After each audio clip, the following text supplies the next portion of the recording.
Hi friends, just a little life update. I've had a lot going on these last few months and I figured it'd be easier just to do a video to kind of fill everybody in on what's going on in my life, as opposed to writing it all out or something. So about this time last year, I started having issues with bowel movements and having a lot of severe pain in my lower back, and we just figured it was constipation. So we dealt with it like that, and kind of I was on a lot of Miralax and that kind of stuff, and it continued to get worse, but the doctors didn't seem overly worried, so we just kind of kept moving forward. Eventually, I got an appointment with my yearly appointment, the one that every girl looks forward to. And at that appointment, it was July 30th, and she found a mass behind my cervix. So she took a biopsy at that time and sent it in. And it wasn't a lot, it was just a little bit of extra tissue back there. And it came back as probably endometriosis. They couldn't figure out, it wasn't enough tissue to really determine exactly what it was, but they knew it wasn't cancerous.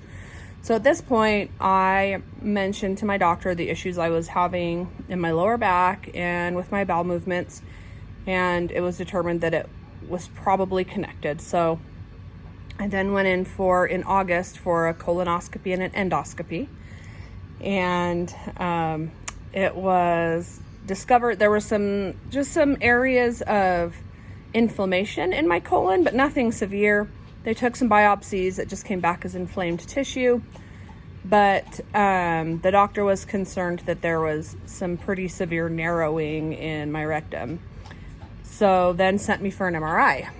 In the meantime, my OBGYN we had just kind of decided to go ahead and just move forward with a hysterectomy, a full hysterectomy, where they take my cervix, uterus, fallopian tubes, and ovaries, and at least get rid of the endometriosis.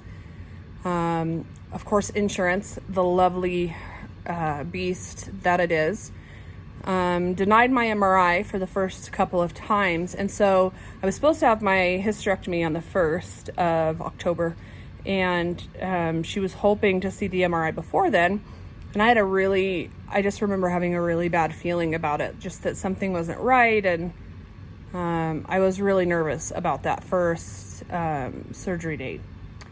Finally, the Monday before my surgery, the hospital calls and says that my MRI was finally approved.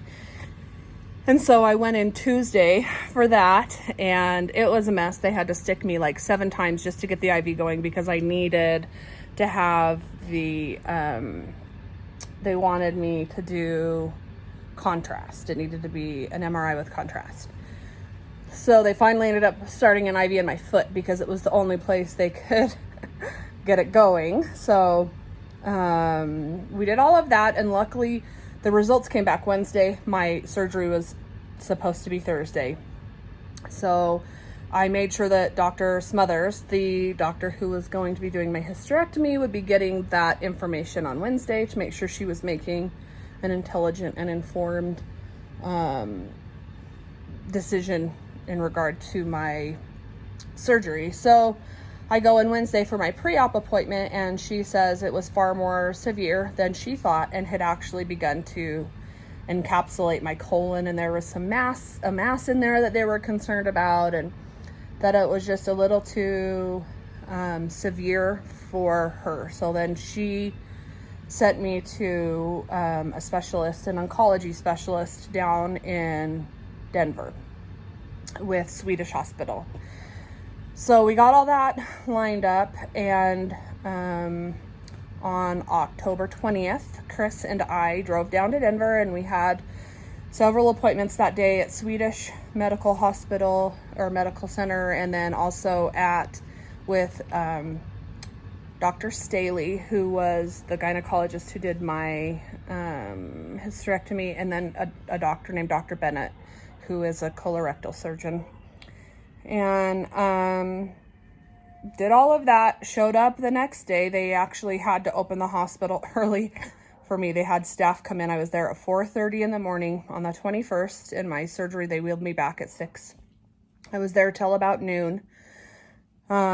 She was able, the gynecologist did her part in a little less than an hour, and it was out, and she said it was fine, but that there was definitely a ton of endometriosis all within my abdominal cavity. I can talk, I swear. And that there's also little kind of bits of it, kind of seeds. So I won't be on any hormone therapy. So I'm also now going through what's called surgical menopause, because any sort of estrogen in my body will just encourage that to grow and then cause more problems. But then Dr. Bennett took over, and originally he was thinking it was only going to be about a little section, about 13 centimeters, but it ended up being 3 inches of my colon kind of down into my rectum that they had to remove and then put back together. So he gave me an ileostomy bag, which is basically the last part of the small intestine before it connects to the large intestine, is like the ileo, I don't know, something. It's where a lot of your vitamins and stuff like that are absorbed by your colon and intestines. And so they pull a little piece of that out and make a little stoma, and I get to poop in a bag. It's super exciting. I know you're jealous. I am one of the lucky ones, though, in that mine will be reversed middle of December. It's only for 6 weeks while the colon area heals. So I was then in the hospital for about 4 days, and I've been home now. I'm starting to actually feel like a real person finally. It's been 10 days, and it was a long haul at first, really painful. It was done robotically. That was the other thing I guess I forgot to say, is that they have a whole robotics level at Swedish where they can go in. So I only have like 6 little itty bitty incisions all across my abdomen, and they blow you up really big with air. And so I have all these weird like poppy air bubbles in my skin. But I've been really sore, really tired, just sleeping a lot, on a lot of pain meds, as you can imagine, and just hanging out at home. But that's what's kind of been going on. I know a lot of you are kind of aware that I've been having health issues this last year. The doctors, both of them, came back to me and said that they really think this will take care of it, that this was the issue inside all and around, that I'd been, complaining about several different things, and that this was the cause of that. So hopefully, beginning of January, I'm feeling better and I'm back at it. Eating normal. Right now I have to eat a really low fiber diet. If it has more than 1 gram of fiber, I can't eat it because of my ileostomy bag. And yeah, that's life. It felt a lot more overwhelming living through it than just talking about it. I know that I'm sure there's a lot of you that are gonna be like, oh, that's horrible, I couldn't imagine, but I'm here and I made it, and I'm a lot tougher than I thought I was, and that's awesome. So I'm just on the road to recovery. I don't need anything.